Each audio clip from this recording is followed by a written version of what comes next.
If I'd known. If I'd known. If I'd known. If I'd known. If I'd known that when Cameron was arching his back and screaming that they were the signs of meningitis, I would have gone and woken the doctor up in the middle of the night. If I'd known that meningitis could disable or kill my daughter within 24 hours, I would have taken her to hospital immediately. If I'd known that my patient had meningitis, I would have arranged immediate care. If I'd known then that teenagers could also get meningitis and not just babies, I would have gone to the doctor sooner. I was diagnosed with hib meningitis at the age of 2. I'll never forget that day. He had blood in his nappy and he was feverish. We took him to the doctors and they thought he had a bowel infection. We took him to the doctors again in the afternoon, and that's when he had developed diarrhoea and vomiting. And that's when he started to arch and he screamed that distinctive scream that I never want to hear again. Within 24 hours, Ash went from being this happy, playful 6-month-old to being limp, listless, staring at me blankly in my arms. My patient, a 6-month-old baby girl, presented with the symptoms and signs of a virus that I'd seen in many children previously. My mum tells me that I'd been very whingy. I wanted her attention, hadn't been eating all day and was very drowsy, and then vomited up a clear liquid. I woke up at 3 o'clock in the morning with a pounding headache. My neck was extremely stiff.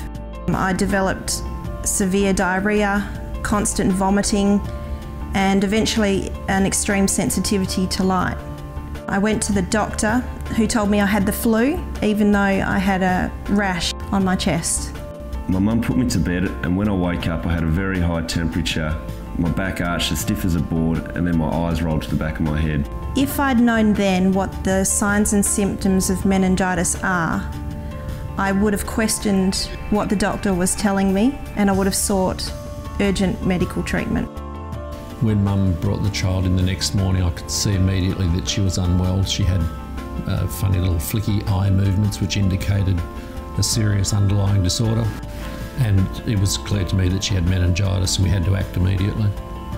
As a result of meningitis, Ashley has cerebral palsy, epilepsy, she's never walked, she's never talked, she's profoundly deaf, and she'll require full-time care for the rest of her life. If I'd known the signs and symptoms of meningitis and acted quickly, he wouldn't be a teenage toddler. I know I'm lucky. Some people survive meningitis with lifelong disability. I didn't know about the disease meningococcal meningitis. I didn't know anything about the vaccine. I was diagnosed with meningococcal meningitis. I now know. I now know. I now know. I now know. I now know. I was lucky in a couple of ways. Firstly, my mum taking me straight to the doctor, and secondly, my doctor acting on the symptoms straight away. I now know what I've always known, that the signs progress so rapidly that it's critical that you act immediately. I now know that being aware of the signs and symptoms can make the crucial difference between life, disability, or death. I now know that it's vital that parents get their children vaccinated.